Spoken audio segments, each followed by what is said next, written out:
መንግሥት አልሰማለውና ሳይሳካ ቀረ እንጂ ፍቀዱልኝ ሀገር ያለባትን ዓለም አቀፍ ዕዳዎች በሙሉ እኔ ልክፈልላት ብሎ ነበር። እሱ ይህንን ባለበት ወቅት ሀገሩ የነበረባት ዕዳ 10 ቢሊዮን ዶላር ነበር። ምን ቢደላው ምን ያህል ሀብታም ቢሆን ነው የሀገር ዕዳ የሚከፍለው ካላችሁ መረጃ ከቁጥር ልጥቀስላችሁ። እንኳንና እሱ እቤቱ የተገኙ አይጦች በቤንጃሚን ነው የሚጫወቱት። ምድርን እየቆፈረ ከመሬት በታች ከቀበረው አጠቃላይ ሀብቱ በየዓመቱ 2.1 ቢሊዮን ዶላር የወረቀት ገንዘብ በአይጥ ይበላበታል። ይህ ሳያየው የሚሆን ነው ታዲያ። ራሱ ያደረገው ይደንቃል። ከመንግሥት ጋር በገባው ጸብ ምክንያት ቤተሰቡን ይዞ ሙቀት ማግኘት በማይችሉበት አስቸጋሪ ቦታ ተደብቀው ነበር። ሕፃን ልጁ ማኑኤላ አባዬ በረደኝ አለችው። ምን ያደረገ ይመስላችኋል? በጆንያ የታሰረ ዶላር እያወጣ ብርድ ከልጁ ሰውነት እስኪወጣ እንደ እንጨት እያነደዳ ሞቃት። በዛች ምሽት ብቻ 2 ሚሊዮን የአሜሪካ ዶላር ወደ አመድነት ተቀየረ። ሰውየው የዚህን ያህል ሀብታም ነው። ታሪኩም ማለቂያ የሌለው።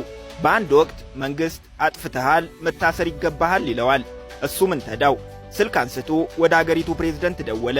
ክቡር ፕሬዝደንት እኔው ነኝ አላቸው። ምን ፈለግክ ቢሉት ግድ የለም እናንተ አትልፉ፣ እኔው ራሴን ለማሰር ተስማምቻለሁ አላቸው።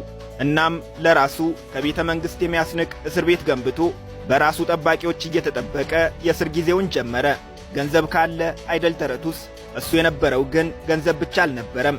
ከሀገሩም ከአህጉሩም አልፎ ዓለምን ያንቀጠቀጠ ኃያል ነበር። ማንም ወንድ ቀና ብሎ የማያየው እንኳንና ግለሰብ መንግሥት ራሱ የሚፈራው ጊዜ የሰጠው ኃይለኛ። ይህንን ኃይሉን ተጠቅሞ ጉዳት ያደረሰባቸው ሰለባዎቹ ቁጥር ስፍር የላቸውም። እነሱ ዓለማችን ላይ ከተፈጠሩ ጨካኝ ሰዎች ቀዳሚው እሱ ነው ይሉታል። ይህ ሲባል ግን ወዳጆቹ ይደነግጣሉ። ስለ ማን ነው የምታወሩት?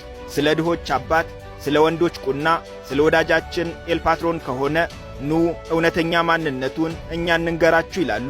በክፉ መነሳቱ ስለሚያበሳጫቸውም በስሙ ሰፈር ሰይመው ሙዚየም ከፍተው ዓለም በፍጹም አላየውም የሚሉትን ሌላኛውን መልኩን በደማቁ ለመሳል ብሩሻቸውን አንስተዋል። ታሪኩ ቢወራ አያልቅም። የሰሙት ቢደጋግሙት አይሰለቻቸውም።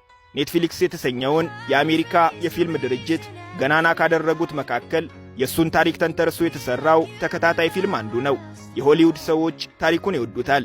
የቴሌቪዥን ጣቢያዎች እየደጋገሙ ዶክመንተሪ ሰርተውለታል። ጸሐፍት ስለ እሱ ሲሆን ብዕራቸው አይደርቅም። በመጽሐፍ መጽሔትና ጋዜጦች ተመላልሰውበታል። በማኅበራዊ ሚዲያ ስማቸው ደጋግሞ ከሚጠራ ሰዎች አንዱ ነው።